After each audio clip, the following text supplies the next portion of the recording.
بالله من الشيطان الرجيم.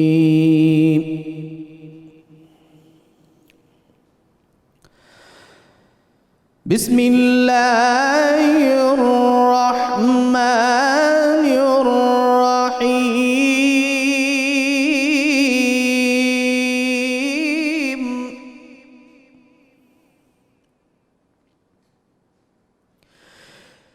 يا أيها الذين آمنوا كتب عليكم الصيام كما كتب على الذين من قبلكم لعلكم تتقون.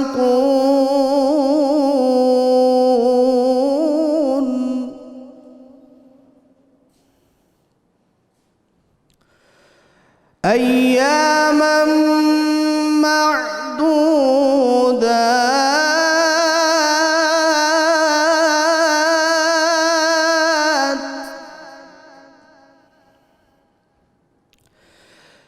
فمن كان منكم مريضا أو على سفر فعدة من أيام أخر.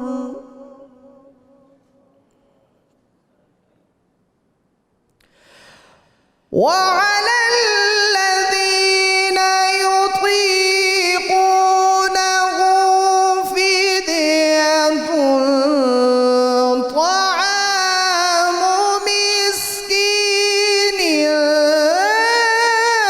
فمن تطوع خيرا فهو خير له.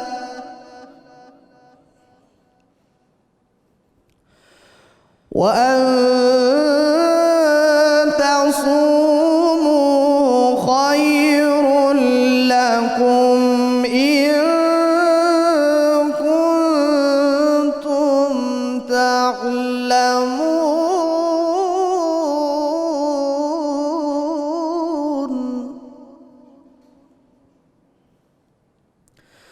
شهر رمضان الذي أنزل فيه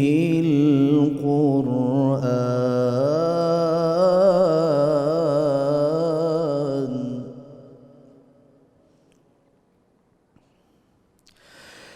شهر رمضان الذي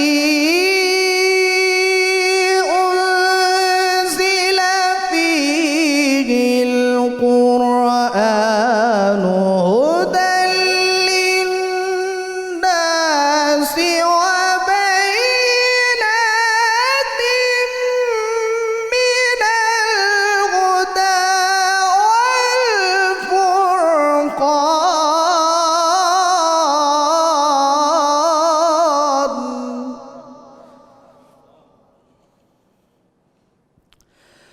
فمن شهد منكم الشهر فليصم، ومن كان مريضا أو على سفر فعدة من أيام أخر.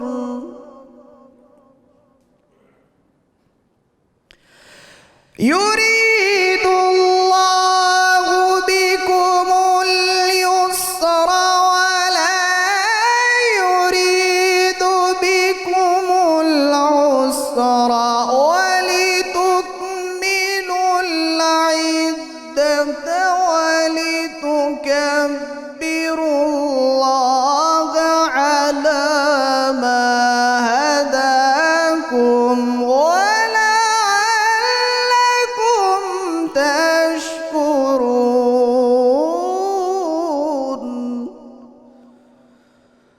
يريد الله بكم اليسر ولا يريد بكم العسر ولتكملوا العدة ولتكبروا الله على ما هداكم ولعلكم تشكرون.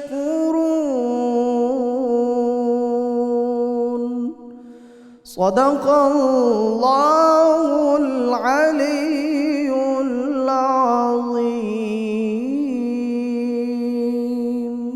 ماشاءاللہ سلامت رہیں. حال ہی میں پاکستان ٹیلی ویژن کے تحت آل پاکستان مقابلہ قرات جیتنے والے معروف نوجوان قاری جناب قاری محمد ذیشان حنیف صاحب تلاوت کلام پاک سے ہمارے قلوب کو منور فرما رہے تھے. جناب الحمدللہ رب العالمین والصلاة والسلام علی سید الانبیاء والمرسلین اللہم صلی علی سیدنا و مولانا محمد وعلی آلہ واصحابہ وبارک وسلم وصلی علیہ. دنیا کے تمام دیکھنے والوں کو، تمام چاہنے والوں کو، تمام پیار کرنے والوں کو، اور جہاں جہاں تک اس وقت میری آواز کو سنا اور مجھے دیکھا جا رہا ہے، جنید اقبال کی جانب سے انتہائی محبت کے ساتھ السلام علیکم. 2024 1445 ہجری کا رمضان المبارک ناظرین آ گیا، اور آج رحمت رمضان کی خصوصی براہ راست نشریات میں ہم پہلی افطار کے موقع پہ آپ کی خدمت میں حاضر ہیں. انشاءاللہ زندگی رہی اور سانسوں نے اگر ساتھ دیا تو یہ سلسلہ اسی انداز سے جاری رہے گا سحر و افطار میں، اور چاند رات تک آپ انشاءاللہ ہمارے ساتھ رہیں گے اور ہم آپ کے ساتھ رہیں گے. آج ناظرین کرام من کرتا ہے کہ اس بات سے آغاز کروں کہ یہ جو رمضان المبارک ہے بنیادی طور پہ اس کی اہمیت کیا ہے. دیکھیے بلا تمثیل کوئی پروڈکٹ ہوتی ہے نا، اس پروڈکٹ کے بارے میں اس کا جو مینوفیکچرر ہوتا ہے وہ یا اس کا پروڈیوسر جو ہوتا ہے وہ بنیادی طور پہ بتلاتا ہے کہ یہ پروڈکٹ ہے کیا. جب وہ ظاہر ہے کنزیومر کے ہینڈ پہ جاتی ہے تو کنزیومر کو بنیادی طور پہ ایک کیٹلاگ دیا جاتا ہے. اس کیٹلاگ میں اس پروڈکٹ کے بارے میں بتلایا جاتا ہے کہ اس پروڈکٹ کو آپ نے اس انداز سے استعمال کرنا ہے. اگر آپ نے اس انداز سے استعمال نہیں کیا تو پھر یہ پروڈکٹ آپ کو وہ نفع نہیں دے گا جو نفع اس کو دینا چاہیے. یا لیٹ سپوز اگر آپ نے اس کو اس انداز سے استعمال کیا تو پھر یہ آپ کو فائدہ دینے کی بجائے نقصان دینا شروع کر دے گا، اور پھر نقصان ظاہر ہے وہ نقصان ہی ہوا کرتا ہے ناظرین. یعنی بلا تمثیل میں عرض کر رہا ہوں کہ کوئی بھی پروڈیوسر کسی چیز کو پروڈیوس کرتا ہے تو اس کے ساتھ ایک باقاعدہ آپ کو مینول دیتا ہے، کیٹلاگ دیتا ہے، اور اس کیٹلاگ کے مطابق وہ چاہتا ہے کہ آپ اس کی جو پروڈکشن ہے یا واٹس ایور جو بھی مطلب اس کی پروڈکٹ ہے اس کو آپ اس انداز سے استعمال کریں، ادروائز وہ آپ کو اس انداز سے نفع نہیں دے گی جس انداز سے دینا چاہیے. اب آئیے، اللہ تبارک و تعالیٰ سے بہتر ہمیں کوئی نہیں بتلا سکتا کہ رمضان مبارک کیا ہے، اور اللہ کے بعد اگر کوئی بتلائے گا تو اس کے محبوب صلی اللہ علیہ وآلہ وسلم کہ جن کے صدقے سے رمضان المبارک ہمیں عطا ہوا ہے وہ ہمیں بتلائیں گے کہ رمضان کی اہمیت کیا ہے.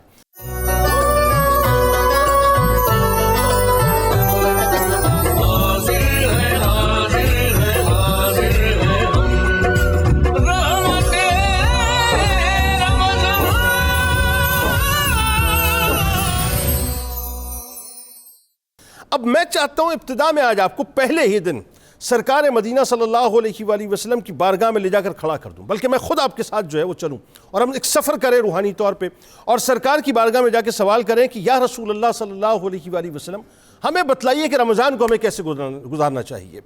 تو میرا یقین ہے، میرا تیقن ہے، میرا ایمان ہے کہ روحانی طور پہ ہمیں ایک جواب ملے گا. وہ جو جواب ملے گا نا اس جواب کے اندر ہی سمجھ لیجئے کہ پورا کنڈکٹ ہے رمضان المبارک کا، اور وہ جواب ایک منشور کی صورت میں، ایک آئین کی صورت میں، ایک ایسا کیٹلاگ ہے کہ جس کو اگر آپ نے کھول کے پڑھ لیا اور سمجھ لیا تو رمضان آپ کو سمجھ میں آ جائے گا کہ رمضان گزارنا کیسے. اور وہ کیٹلاگ کیا ہے صاحب، وہ منشور کیا ہے، وہ آئین کیا ہے، وہ ایک رات پہلے سرکار مدینہ صلی اللہ علیہ وآلہ وسلم نے بیان کیا ہے. حضرت سلمان فارسی رضی اللہ تعالیٰ عنہ کی روایت ہے، بہت ہی توجہ کے ساتھ سن لیجئے. جس نے رمضان کو رمضان کے انداز سے گزارنا ہے اور رمضان کو رمضان کے انداز سے لینا ہے وہ اس منشور کو سن لے. آپ یقین مانیے ایسا رمضان گزرے گا انشاءاللہ، ایسا رمضان گزرے گا کہ آپ کہیں گے صاحب کہ سبحان اللہ، لطف ہی آ گیا. کہ آخری دن، بالکل آخری شب جو ہے، شعبان کی آخری تاریخ ہے، رسول اللہ صلی اللہ علیہ وآلہ وسلم ایک خطبہ دیتے ہیں اور سلمان فارسی رضی اللہ تعالیٰ عنہ اس خطبے کو کوٹ کرتے ہیں. اور سرکار فرماتے ہیں اے لوگ، تم پر ایک عظمت اور برکت والا مہینہ سایہ فگن ہو رہا ہے، اس مہینے میں ایک رات ہے، شب قدر 1000 مہینوں سے بہتر ہے۔ ایک جملے کو گھول کے پی لیجئے صاحب، آپ دیکھیے اس خطبے کے اندر کیا کچھ موجود ہے۔ فرماتے ہیں کہ اس مہینے کے روزے اللہ تعالیٰ نے فرض کیے ہیں اور اس کی راتوں میں قیام کو غیر فرض یعنی سنت کیا ہے۔ جو شخص اس مبارک مہینے میں اللہ کی رضا اور اس کا قرب حاصل کرنے کے لیے کوئی غیر فرض عبادت کرے گا تو اس کا ثواب دوسرے زمانے کے فرض نیکی کے برابر ملے گا، اور اس مہینے میں فرض نیکی کا ثواب دوسرے زمانے کے 70 فرضوں کے برابر ملے گا۔ یہ صبر کا مہینہ ہے۔ اب آگے سرکار علیہ السلام فرماتے ہیں یہ صبر کا مہینہ ہے، اور صبر کا بدلہ کیا ہے؟ جنت ہے۔ یہ ہمدردی اور غمخواری کا مہینہ ہے، اور یہی وہ مہینہ ہے جس میں مومن بندوں کے رزق میں اضافہ کر دیا جاتا ہے۔ جس نے اس مہینے میں کسی روزے دار کو اللہ کی رضا اور ثواب حاصل کرنے کے لیے افطار کرایا تو یہ اس کے لیے گناہوں کی مغفرت اور دوزخ کی آگ سے آزادی کا ذریعہ ہوگا، اور اس کو روزے دار کے برابر ثواب دیا جائے گا بغیر اس کے کہ روزے دار کے ثواب میں کمی کی جائے۔ سنتے جائیے اور محظوظ ہوتے جائیں صاحب۔ آپ صلی اللہ علیہ وآلہ وسلم سے عرض کیا گیا یا رسول اللہ صلی اللہ علیہ وآلہ وسلم، ہم میں ہر ایک کو تو افطار کرانے کا سامان مہیا نہیں ہوتا، تو غریب لوگ اس عظیم ثواب سے محروم رہیں گے؟ بھئی سارے سرکار کے صحابہ ہیں نا، رحمت کا تو پرتاؤ موجود ہے، تو سوال تو انسٹنٹلی ہونا تھا۔ اب جواب سنیے سرکار کیا فرماتے ہیں۔ سرکار فرماتے ہیں کہ اللہ تعالیٰ یہ ثواب اس شخص کو بھی دے گا جو ایک کھجور یا دودھ کی تھوڑی سی لسی یا صرف پانی ہی کے ایک گھونٹ پر کسی کو افطار کرا دے گا۔ سنتے جائیے اور محظوظ ہوتے جائیں۔ اس کے بعد سرکار علیہ السلام نے فرمایا کہ اس مبارک مہینے کا پہلا حصہ رحمت ہے، دوسرا حصہ یعنی درمیانی حصہ مغفرت ہے، اور آخری حصہ دوزخ کی آگ سے آزادی ہے۔ اور جو آدمی اس مہینے میں اپنے غلام خادم کے کام میں ہلکا پن اور کمی کر دے گا، اللہ تبارک و تعالیٰ اس کی مغفرت فرما دے گا اور اس کو دوزخ سے رہائی اور آزادی عطا کر دے گا۔ اور اس مہینے میں 4 چیزوں کی کثرت رکھا کرو، جس میں 2 چیزیں ایسی ہیں جس کے ذریعے تم اپنے رب کو راضی کر سکتے ہو، اور 2 چیزیں ایسی ہیں جس میں تمہیں کبھی بھی بے نیاز نہیں کیا جائے گا، یعنی اپنے آپ کو بے نیاز نہیں کر سکتے ہو۔ وہ کلمہ طیبہ اور استغفار کی کثرت ہے، اور دوسری 2 چیزیں یہ ہیں کہ جنت کا سوال کرو، جنت کا سوال کرو اور دوزخ سے پناہ مانگو۔ اور جو کوئی کسی روزے دار کو پانی سے سیراب کرے، صرف پانی سے سیراب کرے، اس کو اللہ تعالیٰ قیامت کے دن میرے حوض کوثر سے ایسا سیراب کرے گا جس کے بعد اس کو کبھی پیاس نہیں لگے گی، یہاں تک کہ وہ جنت میں پہنچ جائے گا۔ میں اب اور کیا عرض کروں؟ میرے سرکار علیہ السلام کے خطبے کے بعد جنید کے کسی جملے کی کوئی اوقات رہی نہیں جاتی۔ جس نے اس خطبے کو واللہ باللہ تاللہ میں آپ کو بتلا رہا ہوں گھول کے اپنے وجود میں باقاعدہ بسا لیا، جس نے رمضان کی اہمیت کو سمجھنے کے لیے اس خطبے کے ایک ایک لفظ کو سمجھ لیا، پھر اس کو ادھر ادھر دیکھنے کی ضرورت نہیں ہے، پھر بس یوں کہیے کہ اس کا رمضان سبحان اللہ ہے، سبحان اللہ ہے، سبحان اللہ ہے۔ آغاز کرتے ہیں صاحب۔ آج ہمارے ساتھ جو شخصیات موجود ہیں یقیناً کسی تعارف کے محتاج نہیں، اور بڑی کمال شخصیات انشاءاللہ آپ کو اس پوری ٹرانسمیشن میں پورے مہینے دیکھنے کو ملیں گی، اور آپ کے پسندیدہ سیگمنٹس بھی ظاہر آپ کو دیکھنے کو ملیں گے۔ بہت کچھ ہوگا ناظرین، اس کی تفاصیل بتاتا رہوں گا۔ پہلی شخصیت میرے بائیں جانب موجود ہیں، آپ کے ہمارے ہم سب کے انتہائی قابل احترام ہیں، ممتاز عالم دین ہیں، بہت ہی خوبصورت، بڑی مدلل، بڑی میٹھی گفتگو کرتے ہیں، آپ ان کو بہت پسند کرتے ہیں، میرے دل کے بہت قریب رہتے ہیں۔ محترم جناب مفتی محمد فاروق القادری صاحب تشریف فرما ہیں۔ دوسری شخصیت میرے دائیں جانب موجود ہیں، آپ کے ہمارے ہم سب کے انتہائی قابل احترام ہیں، ممتاز اسکالر ہیں۔ اقبال عموماً دیر سے آیا کرتا ہے، لیکن اقبال پیار بہت کرتا ہے اور بڑی کمال گفتگو کرتے ہیں، بہت کمال گفتگو کرتے ہیں ماشاءاللہ۔ آپ کے ہمارے ہم سب کے بہت پسندیدہ ہیں جناب ڈاکٹر طاہر حمید تنولی صاحب ہمارے ساتھ موجود ہیں، آپ کو خوش آمدید۔ میرے دائیں جانب ناظرین ایک اور شخصیت موجود ہیں، اور بڑا کمال، یقین مانیے اللہ تعالیٰ نے ان کو ایک وصف عطا کیا ہے کہ بہت سے لوگ ظاہر پرابلم سے شکار ہوتے ہیں، بیماریوں کا شکار ہوتے ہیں، اللہ تعالیٰ نے ان کے ہاتھوں میں ایک خاص شفا عطا کی ہے، اور بہت خوبصورت، مطلب یہ غذاؤں سے جو ہے عموماً علاج بتایا کرتے ہیں، یعنی علاج بالغذا کے ماہر ہیں، ماہر غذائیات بھی ان کو کہا جاتا ہے۔ جناب ڈاکٹر جمیل مہروی صاحب ہمارے ساتھ موجود ہیں، آپ کو بھی خوش آمدید۔ اور میرے دائیں جانب بھی آپ کے ہمارے ہم سب کے انتہائی قابل احترام بہت پسندیدہ ہیں. اللہ تعالیٰ نے بہت پیاری آواز سے ماشاءاللہ نوازا اور پوری دنیا میں ان کو سنا جاتا ہے, پسند کیا جاتا ہے. میں تو پرسنلی ظاہر ہے ان کو بالکل بھائیوں کی طرح سمجھتا ہوں, اور یہ برسوں سے میرا ان کا ایک ساتھ ہے, اور کیا خوبصورت پڑھتے ہیں. پاکستان کے ایک خاص حوالہ ہیں جناب الحاج شہباز قمر فریدی صاحب ہمارے ساتھ موجود ہیں. اپنے تمام دوستوں کے ساتھ آپ کو خوش آمدید. اور بالکل آخر میں وہ جو آپ کارنر پہ دیکھ رہے ہیں نا, آپ کو جو ہے وہ ایک پنک اسکارف میں ایک خاتون نظر آ رہی ہیں. بڑی کمال خاتون ہیں, وہ بڑے کمال کھانے بناتی ہیں صاحب, اور انشاءاللہ آپ دیکھیے گا پورے مہینے آپ کو بہترین سے ڈشز بنا کے دیں گی, اور آپ کو بتائیں گی صاحب کہ آپ نے اپنے رمضان کو جو ہے وہ بہت اچھا کیسے کرنا ہے. شیف منیرہ کرن صاحبہ ہمارے ساتھ موجود ہیں, آپ کو بھی خوش آمدید. تو جناب تمام لوگوں کو اجتماعی طور پہ السلام علیکم ورحمۃ اللہ وبرکاتہ, اور رمضان کی بہت بہت مبارکباد. بلا توقف کچن سے تو چھٹکارا ہو ہی نہیں سکتا نا, آغاز کرتے ہیں آپ. جی بالکل. آج کی جو ریسیپیز میں لے کر آئی ہوں بڑی سمپل سی اور بہت جھٹپٹ سی ہیں, اور میری کوشش ہوتی ہے کہ میں وہ ریسیپیز لے کے آؤں کہ جو آپ روزہ رکھ کے ایزیلی بنا سکیں. تو جو سب سے پہلی ریسیپی ڈیجیٹل ریسیپی ہے. صحیح ہو گیا. اچھا, آج ہم بنا رہے ہیں چکن بائٹس. آپ اس کو چکن میں بھی بنا سکتے ہیں, ویجیٹیبل بھی بنا سکتے ہیں, اور آپ اس کو چاہیں تو ایگز میں بھی بنا سکتے ہیں. اس کا بیٹر بناؤں گی, وہ کیسے بنانا ہے. ساتھ میں جو ہمارا مین کورس ہے وہ چکن کسوری میتھی ملائی, اس کو بتاؤں گی اس کا طریقہ کیا ہے. اور ساتھ میں ڈرنک میں بنا رہے ہیں اورنج منٹ مہیتو, جس میں اورنج فریش جوس ہوگا, منٹ کا فلیور ہوگا, اور اس کو ہم بلینڈ کریں گے, آئس کے ساتھ فلیور دیں گے. اگر آپ چاہیں تو اس پہ لیمن بھی ایڈ کر سکتے ہیں, لیکن اگر آپ چاہیں تو اس میں شوگر کی بجائے اس کو شکر ڈال دیں, تو اگر جس کو کھٹائی کا مسئلہ ہو تو وہ اس میں ایڈ کر سکتے ہیں. تو یہ آج کی 3 میری ریسیپیز ہیں جو کہ میں بناؤں گی, اور ساتھ ساتھ بتاؤں گی اس کا کیا کیا طریقہ کار ہے. مطلب اتنا جھٹپٹ بتا دیا آپ نے, میں سوچا تھا ابھی کچھ اور بتائیں گے. اچھا, جھٹپٹ میں آپ کو چکن بائٹس کا بتانا چاہوں گی کہ چکن بائٹس کے لیے چکن اسٹرپس لی ہیں, اور جو اس کا بیٹر ہے اس کے لیے میدا, کارن فلور اور ساتھ میں ایک ایگ ڈالا ہے. اور اگر آپ چاہیں تو اس میں میدا بھی تھوڑا سا کم کر کے اس میں بیسن ایڈ کر کے, اس کی جو کنسسٹنسی ایسی ہونی چاہیے کہ جب آپ اس کو بنائیں تو یہ اس کی اس طرح سے تھوڑی سی لک ہونی چاہیے. اچھا جی, پھر یہ آپ کا بیٹر صحیح بنے گا. اور سیکنڈلی چکن کو ہم میرینیٹ کریں گے, جس میں ہم اسپائسز ایڈ کریں گے سارے, جس میں فریش اسپائسز ہیں, نمک, مرچ, ساتھ میں کالی مرچ اور سوکھا دھنیا, اس کو ڈال کے ساتھ میں ادرک لہسن پیسٹ ڈالیں گے. اس کو میرینیٹ کر کے آدھا گھنٹہ رکھ دیں. بڑی کوئک ریسیپی ہے.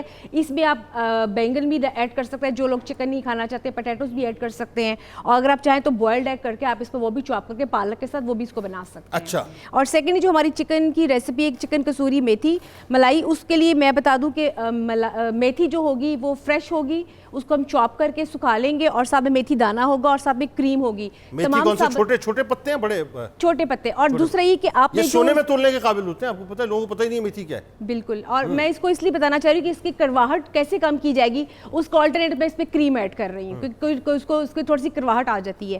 دوسرا یہ کہ آپ میں تمام ثابت جو مسالے ہوں گے اس کو ہم روسٹ کریں گے. روسٹ کرنے کے بعد اس کو بلینڈ کریں گے, پھر دہی میں ایڈ کریں گے, اور پھر چکن کو ہم ادرک لہسن پیسٹ میں بنا کر پھر اس میں دہی ایڈ کریں گے, پھر مسالے ایڈ کر کے پھر دم دے کے اس میں ہم نے جو کسوری میتھی ہوگی چاپ کی ہوئی وہ ایڈ کریں گے, اور ساتھ میں کریم کے ساتھ اس کو فلیور دیں گے. اور یہ بڑی کوئک سی ریسیپی ہے, روٹی کے ساتھ بھی کھا سکتے ہیں, رائس کے ساتھ بھی کھا سکتے ہیں. ٹھیک ہو گیا.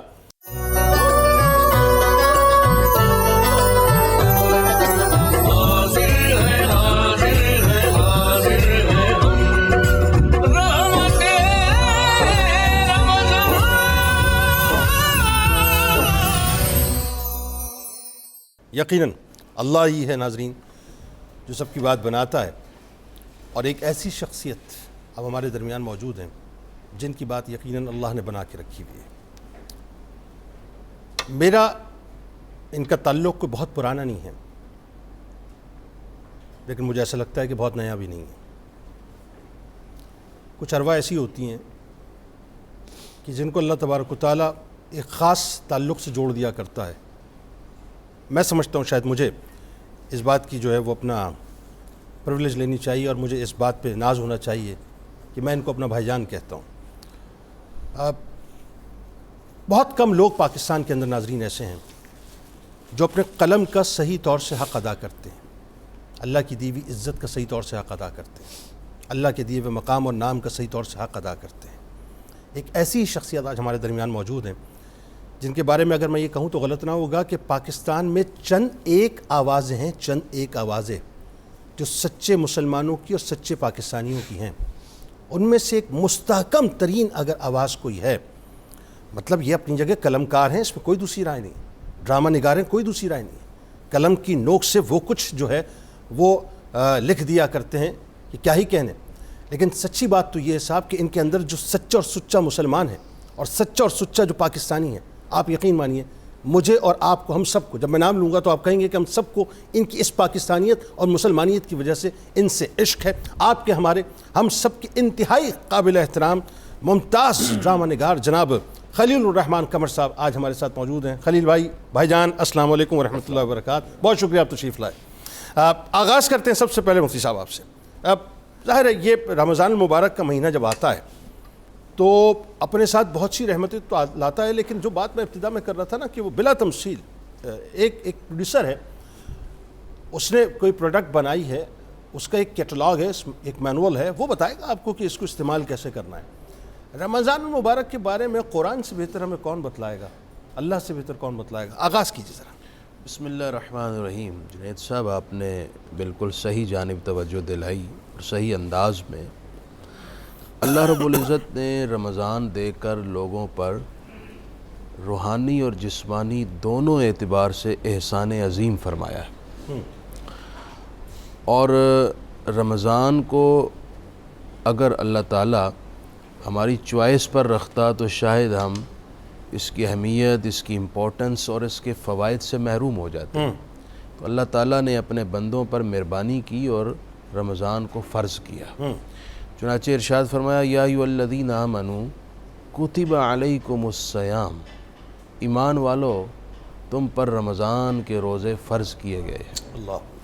کما کتب علی الذین من قبلکم، ایسا نہیں ہے کہ تم روئے زمین پر پہلے لوگ ہو جنہیں صبح سے شام تک بھوکا اور پیاسا رہنا پڑتا ہے اور اپنی خواہشات کو اگنور کرنا پڑتا ہے، بلکہ تم سے قبل بھی ایسے انسان گزرے ہیں جن پر روزے فرض کیے گئے تھے اور انہوں نے روزے رکھے.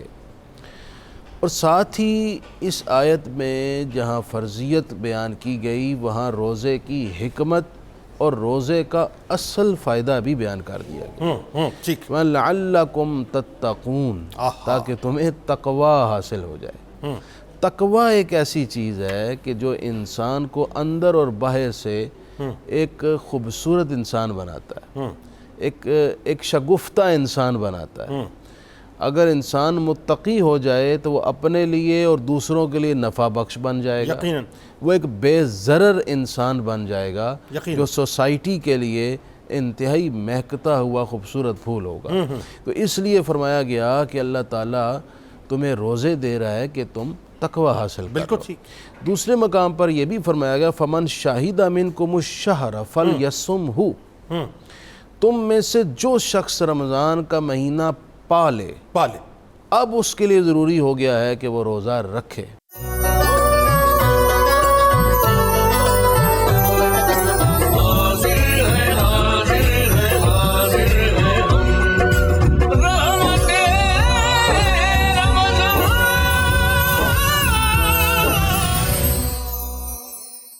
جنید بھائی، میں نے یہ محسوس کیا ہے اور یہ آپ بھی اس بات سے اتفاق کریں گے کہ روزے گرمی کے ہوں یا سردی کے، وہ شخص جس کے دل میں محبت الہی ہے اور اس کو جوش و جذبہ ہے، بالکل ٹھیک، وہ نہ مشقت کو دیکھتا ہے نہ ذوف کو دیکھتا ہے، وہ روزہ رکھ لیتا ہے. ہمارے گھروں میں ایسے بزرگ بھی ہیں، محبت کچھ نہیں دیکھتی. پھر ہمارے ہاں ایسے بزرگ بھی ہیں، ڈاکٹرز ان کی صحت کی حالت دیکھ کر ان کو ریکمینڈ کرتے ہیں کہ آپ روزہ نہ رکھیں، لیکن پھر بھی رکھتے ہیں. وہ کہتے ہیں ڈاکٹر جی اسی روزہ نہیں چھوڑنا، آپ اپنی جگہ سے ہم نے رکھنا ہی رکھنا ہے. وہ روزہ پھر بھی رکھ لیتے ہیں. اور حضور علیہ السلام کو فرمان ہے نا کہ صوموا تصحوا، روزہ رکھو تم صحت یاب ہو جاؤ گے. بالکل ٹھیک ہے. اس کی وہ برکات بھی ہیں روحانی اعتبار سے.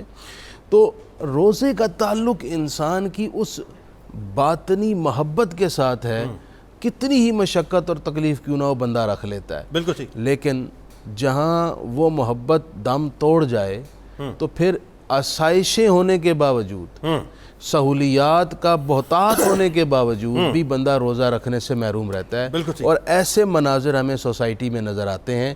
حضور کی ایک حدیث سنا کر اپنی بات آپ کی طرف پہنچاؤں گا. اللہ کے حبیب علیہ السلام نے فرمایا ہے کہ اگر میری امت کو رمضان کی اہمیت اور فوائد کا علم ہو جائے تو میری امت تمنا کرے کہ کاش پورا سال ہی رمضان رہے. سبحان اللہ. تو ہم کیوں پھر محروم رہیں؟ ایسا ہی وہ کرم کرنے والا، عطا کرنے والا کر رہا ہے، تو جو پھر بھی محروم رہے وہ تو بد نصیبی کے زمرے اصل میں میں مفتی صاحب بات وہی ہے، یہ سمجھ اس وقت آتی ہے جب وہ ادراک کی کھڑکیاں کھل جاتی ہیں نا۔ بھائی جان ذرا یہ بتائیے، یہ جو رمضان ہے کیا ہے، یہ آپ کی نگاہ میں کیا ہے؟ یہ اچھا سوال ہے کہ میری نگاہ میں کیا ہے۔ میں جو زندگی بھر اس کو ٹٹولتا رہا، جاننے کی کوشش کرتا رہا، مجھے پتہ چلا جو مجھے اللہ تعالیٰ نے ودیت فرمایا کہ یہ تھا وہ مہینہ جس میں آپ باقی 11 مہینوں میں حلال کرنے اور حلال کمانے کی پریکٹس کرتے ہیں۔ واہ، مجھے کبھی بھی نہیں لگا کہ رمضان جو ہے وہ ان 30 دنوں میں یا 29 دنوں میں ہوتا ہے۔ رمضان تو عید کے اگلے دن شروع ہوتا ہے، وہ اگلا دن جس میں آپ کے پاس حرام کا انبار ہو اور آپ حلال کی بھوک چن لیں، یہ درس تھا اس کا، رمضان کا۔ وہ جب آپ اختیار والے ہوں اور آپ کسی کا حق نہ ماریں، واہ، وہ جب آپ طاقتور ہوں اور آپ کسی کمزور کو اس کی غلطی پر درگزر کر دیں،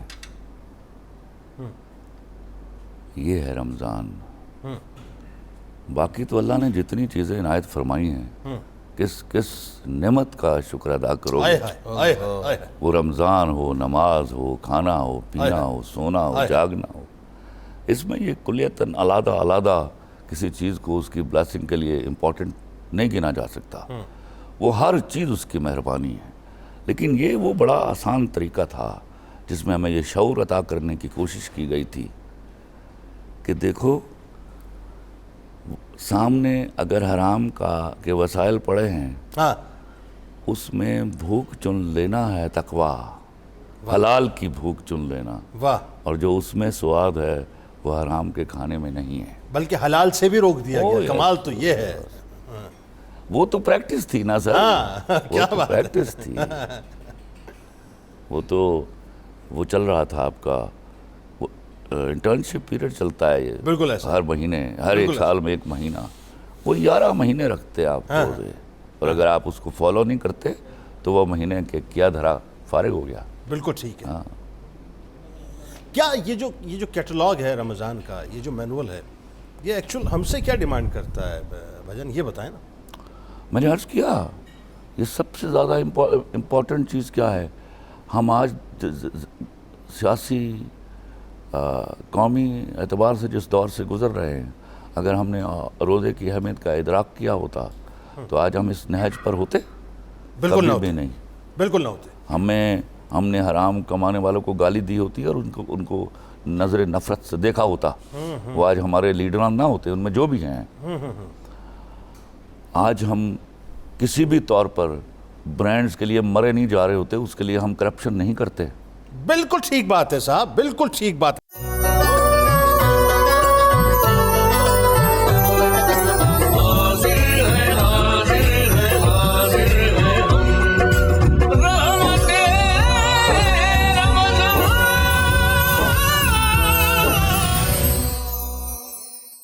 اس وقت ہمارے ساتھ جو شخصیات موجود ہیں، یقیناً سب اپنی اپنی جگہ آسمان ہیں۔ مفتی محمد فاروق القادری صاحب موجود ہیں، جناب ڈاکٹر طاہر حمید تنولی صاحب موجود ہیں، جناب ڈاکٹر جمیل مہروی صاحب موجود ہیں، الحاج شہباز قمر فریدی صاحب موجود ہیں، کچن کے محاذ پہ منیرہ کرن صاحبہ ہیں، اور لبرلز کے خلاف سب سے بڑا محاذ اس وقت پاکستان میں اگر کوئی شخص لیے ہوئے ہیں تو ان کا نام ہے خلیل الرحمان قمر صاحب، جو کہ پاکستانیت کا بہت زیادہ کھل کے پرچار کرتے ہیں، وہ ہمارے ساتھ موجود ہیں۔ یہاں ایک چیز ایڈ کر دوں، لبرلز کے خلاف نہیں، گھٹیا لوگوں کے خلاف۔ بہت اچھے، میرا مذہب بہت بڑا لبرل مذہب ہے۔ میں آپ سے ایکسپیکٹ یہی کر رہا تھا، یہ زیادہ اپروپریٹ جملہ ہے، بہت صحیح ہے۔ نہیں سر، یہ کریکشن یہی کر سکتے تھے، میں نہیں کر سکتا۔ اچھا اب ذرا یہ بتائیے ڈاکٹر صاحب، رمضان المبارک، ظاہر ہے ایک تو بات ہوئی کہ جس نے رمضان دیا اصل تو وہ بتائے گا رمضان کیا ہے، اور دوسرا یہ کہ جس کے صدقے رمضان ملا وہ فرمائیں گے کہ رمضان کیا ہے۔ کیا فرماتے ہو ذرا بتائیے تو صحیح۔ بسم اللہ الرحمن الرحیم. جنید صاحب بہت شکریہ. سب سے پہلے اللہ رب العزت کا شکر ہم ادا کرتے ہیں کہ اس کی توفیق سے ہمیں ایک اور رمضان کا مبارک مہینہ نصیب ہوا جناب، اور اس کی توفیق سے ہم اس کے ذکر کے لیے، اس کی یاد کے لیے یہاں بیٹھے ہیں. جنید صاحب جتنے بھی نیک اعمال ہیں وہ ہمیں کوئی نہ کوئی اجر دیتے ہیں. ان اعمال کا کوئی نہ کوئی نتیجہ زندگی پہ مرتب ہوتا ہے. یقیناً ہمارے کریکٹر میں کوئی، ہمارے کردار میں، ہماری شخصیت میں کوئی انہانسمنٹ ہوتی ہے، کوئی بہتری ہوتی ہے، کوئی بالیدگی آتی ہے، کوئی بلندی پیدا ہوتی ہے. لیکن جب ہم رمضان کو دیکھتے ہیں اور اس کے اندر جو اللہ رب العزت نے ہمیں روزوں کی نعمت دی ہے اس کو دیکھتے ہیں، تو اس کا جو نتیجہ مرتب ہوتا ہے، اس کا جو ثمر ہمیں ملتا ہے، وہ پیمائش میں نہیں آ سکتا. اگر آپ صلی اللہ علیہ وسلم کے فرامین کو دیکھیں اور قرآن مجید کو دیکھیں تو ہمیں سمجھ آتی ہے کہ روزہ ہے کیا. دیکھیں قرآن مجید بھی ہمیں یہ بات بتاتا ہے، یہ عمل کرو گے اتنا اجر ملے گا، یہ عمل کرو گے اس سے جنت ملے گی، یہ عمل کرو گے اس سے آپ کو یہ فائدہ ہوگا. لیکن 3 ایسے اعمال ہیں جن کا نتیجہ سب سے بلند تر ہے. سب سے پہلے تقویٰ ہے. اللہ رب العزت نے ارشاد فرمایا ان اللہ مع الذین اتقوا والذین هم محسنون. اللہ، جن لوگوں میں تقویٰ اور احسان کا وصف ہے ان کا اجر خود اللہ ہے. کیا کہنا ہے؟ ان اللہ مع الصابرین، جو صبر والے ہیں ان کا نتیجہ، ان کا ثمر خود اللہ ہے. کیا بات. اچھا جنید صاحب جب ہم 3 چیزوں کو جمع کرتے ہیں، تقویٰ، صبر، احسان، اس کو جب زندگی پہ نافذ کر لیں ہر لمحے میں، اسے روزہ کہتے ہیں. سبحان اللہ، کیا کہنا. اب دیکھیں اسی بات کو آپ صلی اللہ علیہ وسلم نے ارشاد فرمایا، حدیث قدسی ہے کہ روزہ میرے لیے ہے اور اس کی جزا میں ہوں. میں ہوں. جب آپ قرآن مجید کی روشنی میں سمجھتے ہیں تو سمجھ آتی ہے اس کا مطلب کیا ہے.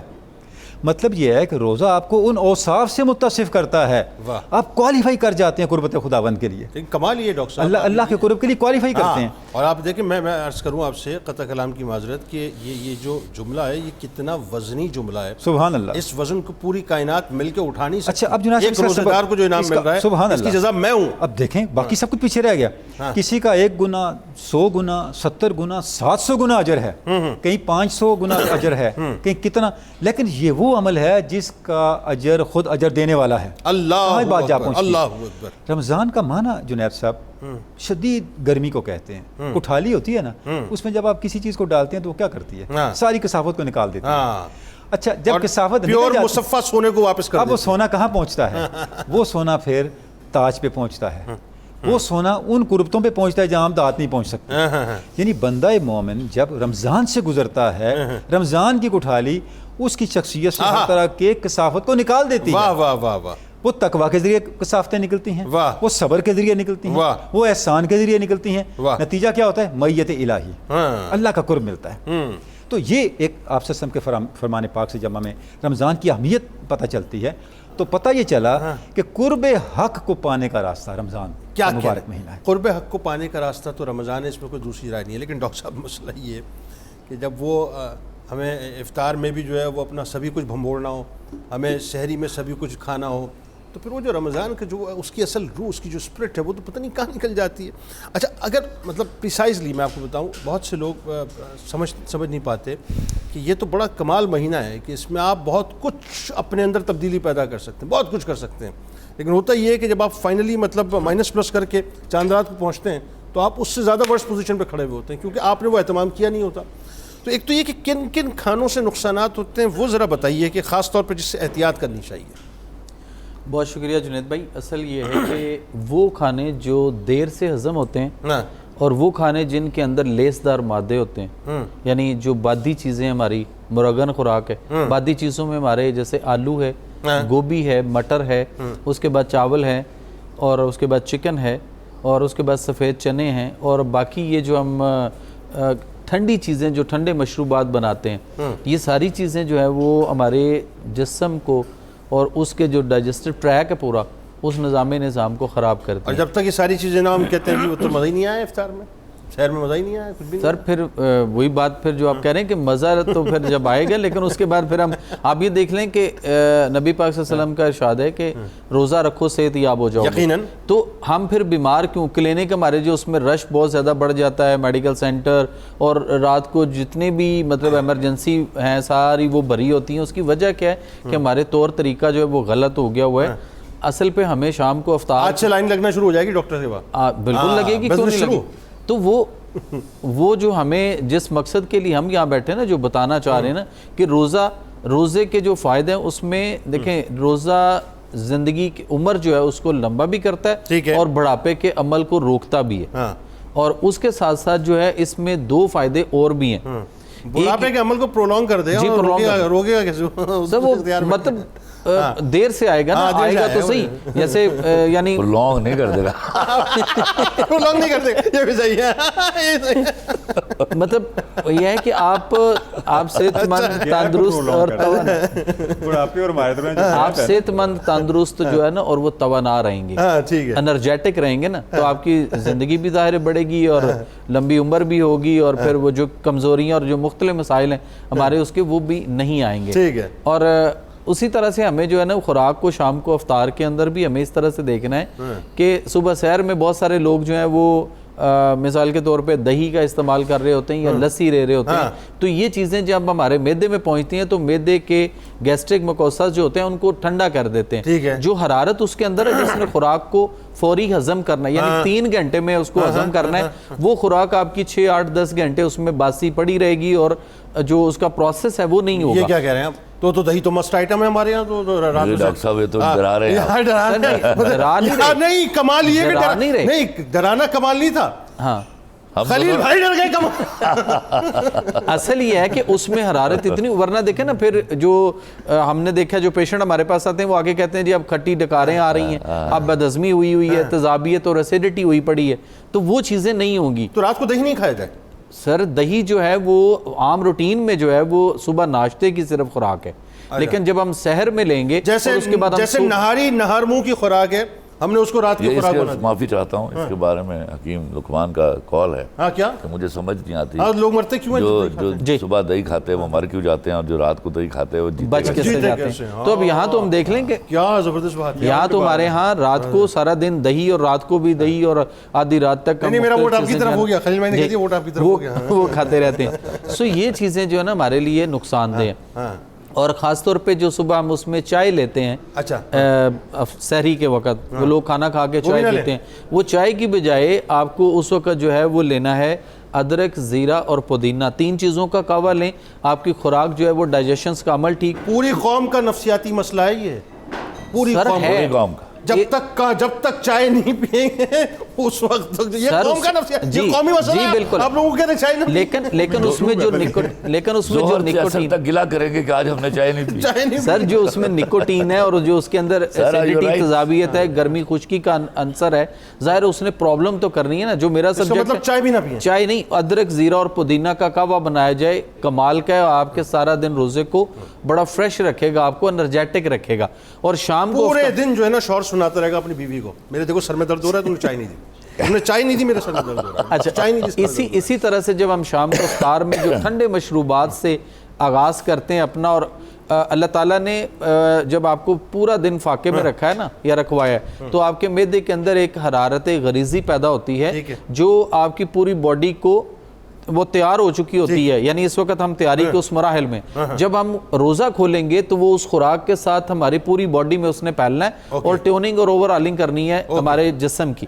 لیکن ہم کیا کرتے ہیں کہ ٹھنڈے مشروبات لیتے ہی معدہ ٹھنڈا کیا، اور وہ حرارت جو سارا دن ہم نے لی وہ ہماری حرارت ختم ہو.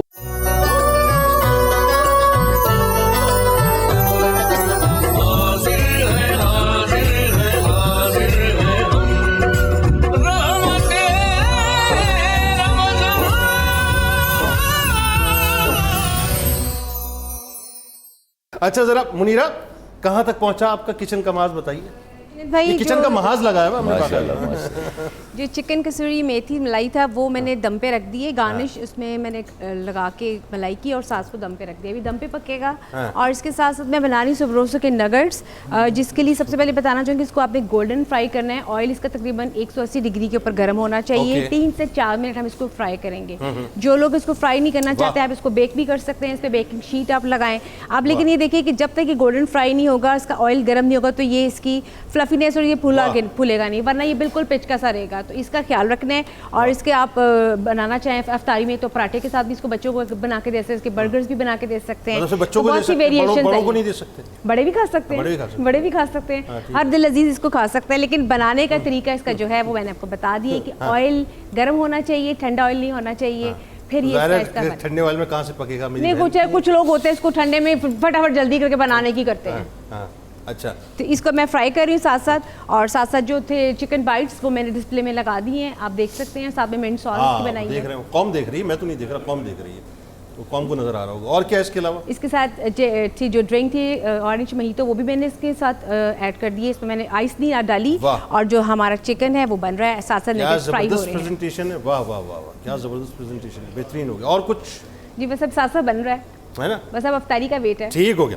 اچھا مفتی صاحب اب ذرا آئیے اس طرف. ایک تو بنیادی طور پہ قرآن کیٹیگوریکل رمضان المبارک کی فضیلت اور اس کی اہمیت کے بارے میں بتلاتا ہے.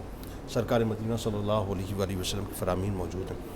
ایک بڑی لطیف بات جو کہ میں جب بھی پڑھتا ہوں میرا دل بڑا اس اعتبار سے جو ہے وہ یوں کہیے کہ ڈولنے لگتا ہے کہ سرکار علیہ السلام باقاعدہ رمضان المبارک کا استقبال فرمایا کرتے تھے، اس کا انتظار فرمایا کرتے تھے، اور پھر صحابہ کے درمیان باقاعدہ اس کی لذت کو، اس کی حلاوت کو اپنی موٹیویشنل تقاریر کے ذریعے جو ہے انہینس کیا کرتے تھے. وہ ذرا بتائیے کیا ہے. جی اس حوالے سے سب سے پہلے تو آپ کی عادت مبارکہ اور سنت تھی کہ آپ رمضان کا چاند خود دیکھتے تھے، اور صحابہ کرام میں سے بھی کچھ افراد آپ کے ساتھ ہوتے اور چاند دیکھا جاتا، اور پھر چاند دیکھتے وقت ایک بڑی معنی خیز دعا پڑھی جاتی. اس دعا میں بھی کچھ اسباق ہیں. وہ کیا؟ اللہم اہلہ علینا بالامن والایمان، سبحان کہ اللہ اس چاند کو ہمارے لیے امن اور ایمان کے ساتھ طلوع فرما.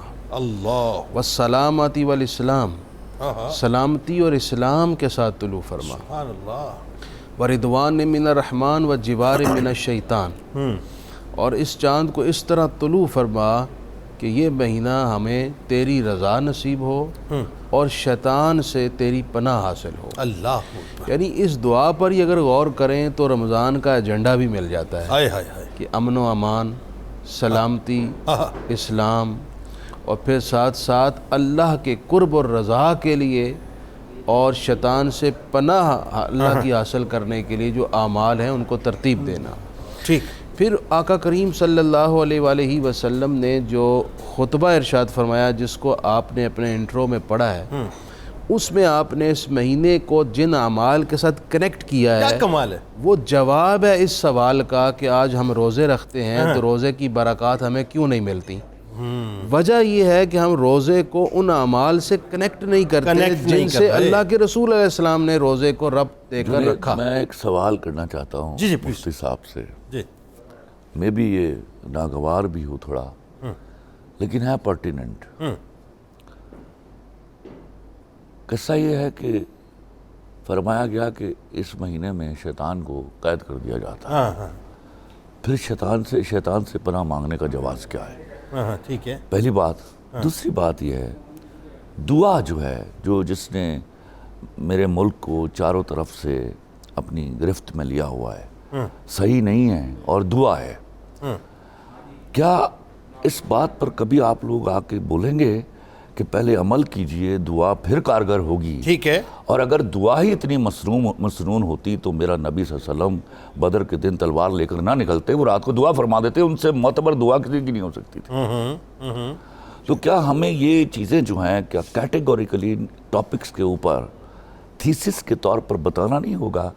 ہم جب یہ بھی منوا رہے ہیں کہ شیطان اس مہینے میں قید کر دیا گیا، پھر شیطان سے پناہ کی دعا بھی کر رہے ہیں، تو یہ تضاد آ جاتا ہے دو تھیریز کے درمیان. سوال رکھتے ہیں مفتی صاحب کے آگے، سوال رکھتے ہیں. جی مفتی صاحب، ایک تو یہ کہ شیطان قید ہے، اس سے پناہ کیوں؟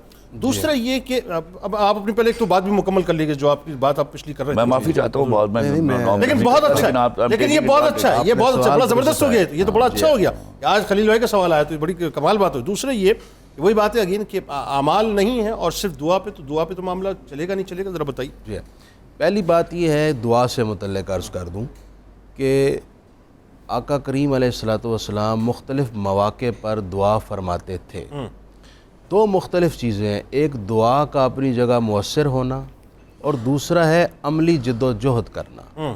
دین نے ہمیں دونوں کی اہمیت بتائی ہے. اوکے. ایسا نہیں ہے کہ دین میں یہ کہا گیا ہو کہ آپ نے دعا کرنی ہے لیکن عملی اعتبار سے آپ نے بس ہاتھ پر ہاتھ رکھ کے بیٹھ جانا ہے.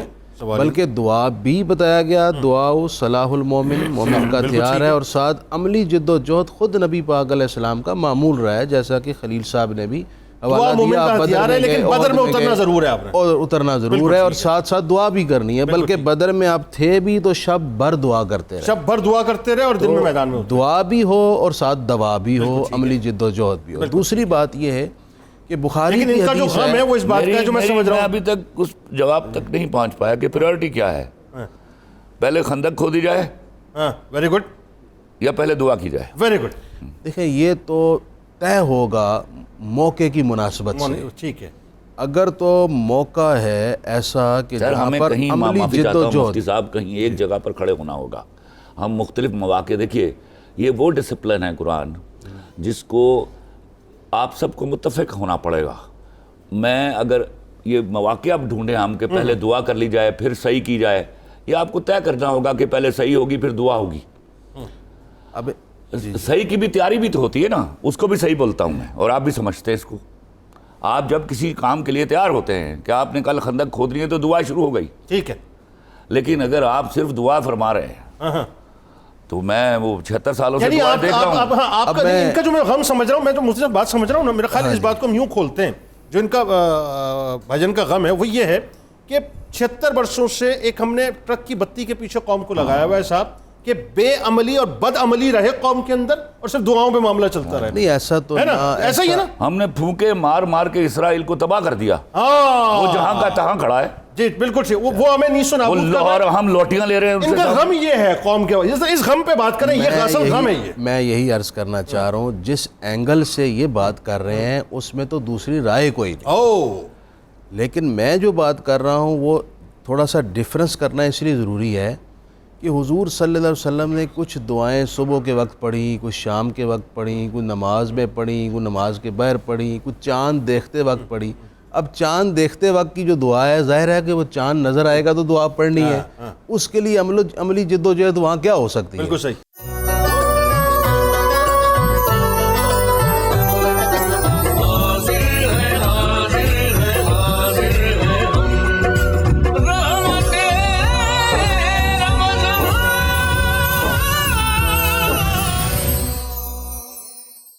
بڑی کمال گفتگو، کیا خوبصورت اس وقت ایک روحانی بڑا پرکیف قسم کا ماحول بنا ہوا ہے. تو اس ماحول کو مزید تھوڑا سا اور تر و تازہ ذرا کروائیں اور بتائیے منیرہ کہاں تک پہنچی آپ؟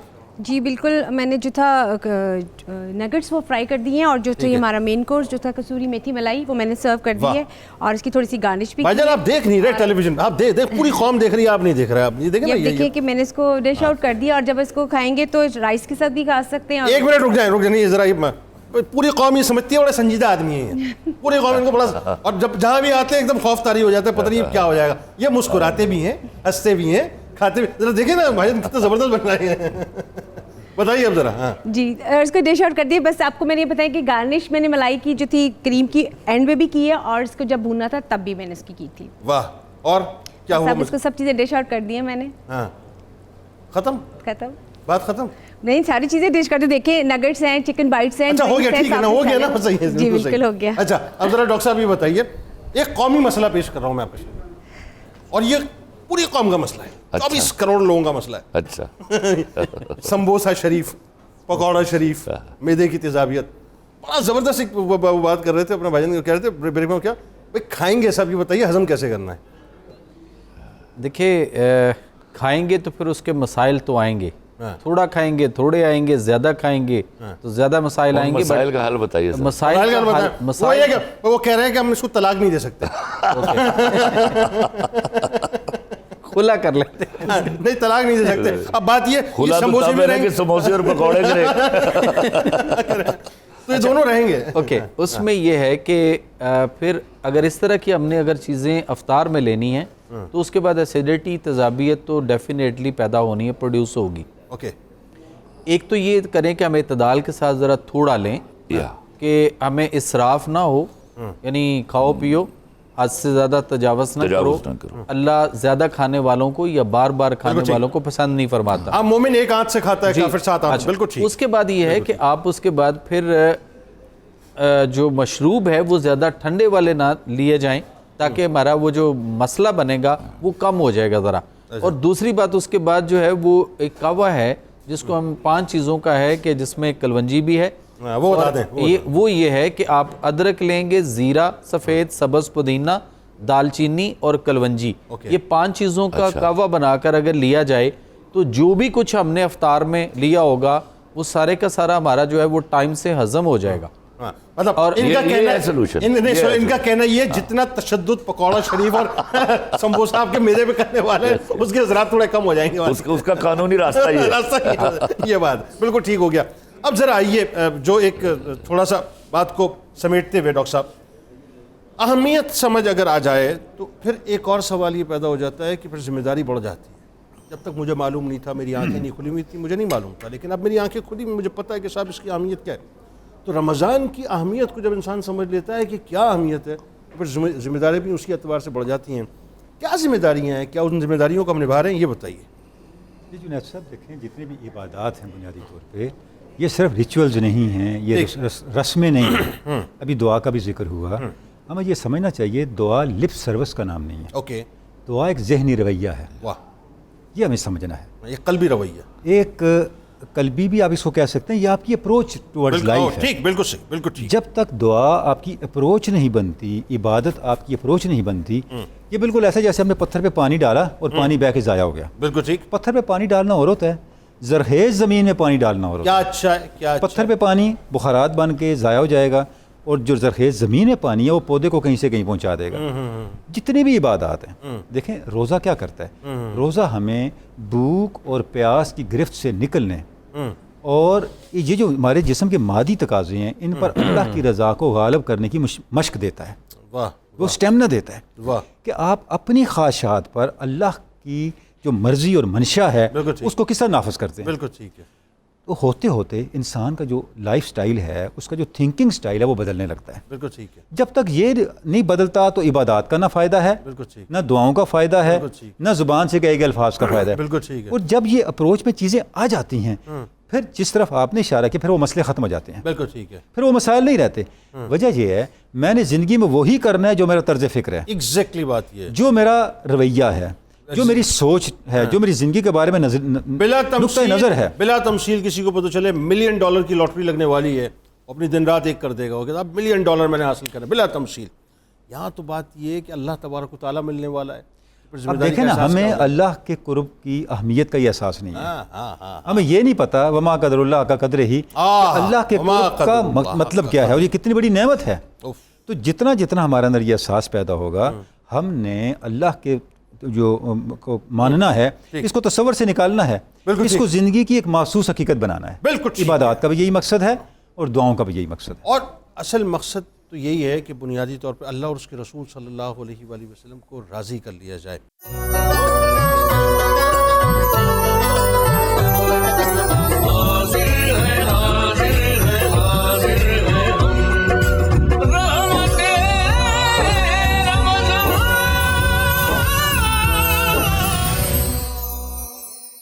میں چاہتا ہوں وہ چونکہ آپ کی ایک لکھی ہوئی نعت ہے, اس کے صرف چند مصرے اگر ہو جائیں اس موقع پہ, بہت ہی مختصر وقت ہے.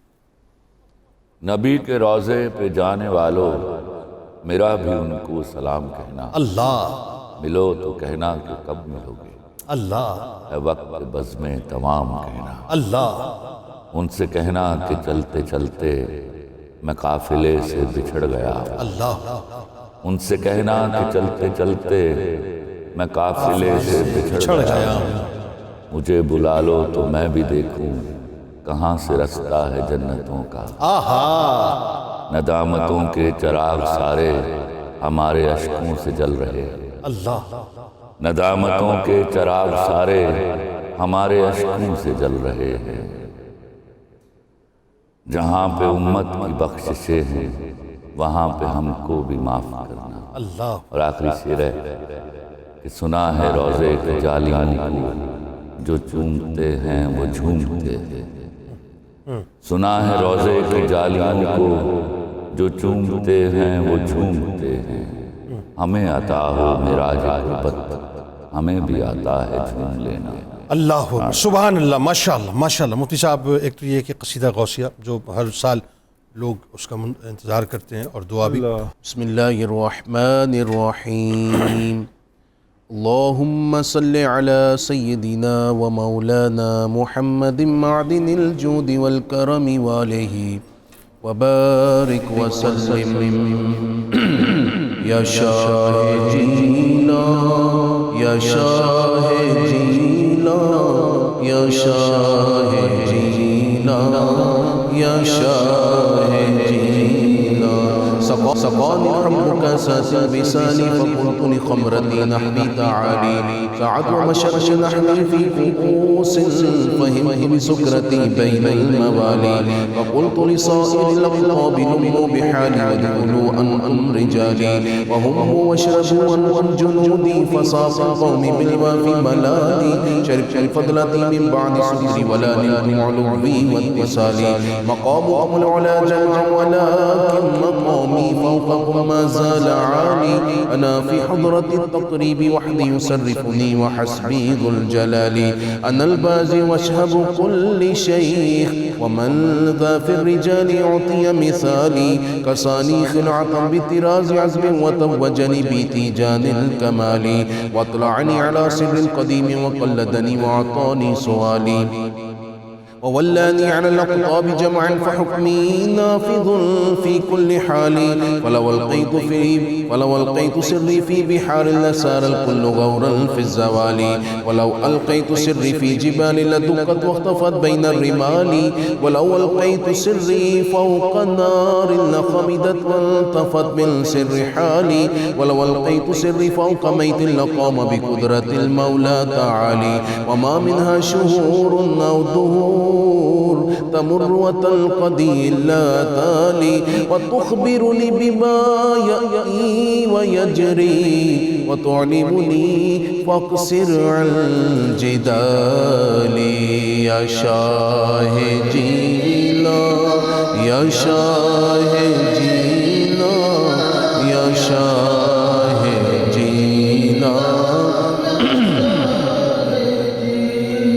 مريدي وطب واشتح وظني وافعل ما تشاء فالاسم علي مريدي لا تخف الله ربي أعطاني رفعة نلت المنال طبولي في السماء والأرض دقت وشوس السعادة قد بدالي بلاد الله ملكي تحت بوقتي قبل قلبي قد صفالي نظرت إلى بلاد الله جمعا كخردلة على حكم اتصالي وكل ولي له قدم وإني على قدم النبي بدر الكمال أنا الجيني محي الدين اسمي وأعلامي على رأس الجبال أنا الحسن والمخدع مقامي وقدامي على عنق الرجال وعبد القادر المشهور اسمي وجدي صاحب العين الكمال تقبل لي ولا تردد سؤالي أغثني سيدي انظر بحالي يا شاه جيلا يا شاه جيلا يا شاه جيلا. الحمد لله رب العالمين والصلاة والسلام على سيد الأنبياء والمرسلين. اے پروردگار عالم ہم سب کا رمضان المبارک کا پہلا روزہ قبول فرما. اے اللہ ہمارے ماں باپ کی بخشش فرما. میرے مولا پوری قوم میں جس گھر میں جن میں جو بیمار ہیں سب کو شفا دے. خصوصاً میرے اللہ مقروضوں کی فکر دور کر قرضہ اتار دے. یا اللہ تنگ دست ہے انہیں خوشحال کر. یا اللہ جو رمضان میں بھی روزے کی حالت میں بھی تنگ دستی کا شکار ہے سحر و افطار کے لیے بھی پریشان ہے میرے مولا ان کی مدد فرما. یا اللہ ان کے لیے ذریعہ رزق بنا دے. خصوصاً میرے پروردگار جو ماں باپ بچوں بچیوں کے رشتوں کے لیے پریشان ہیں ان کی پریشانی دور فرما. پاکستان کو ہر جہت سے استحکام دے کر اقوام عالم میں سر بلند فرما. صلی اللہ تعالی علی النبی الکریم وعلی آلہ وصحبہ اجمعین. آمین.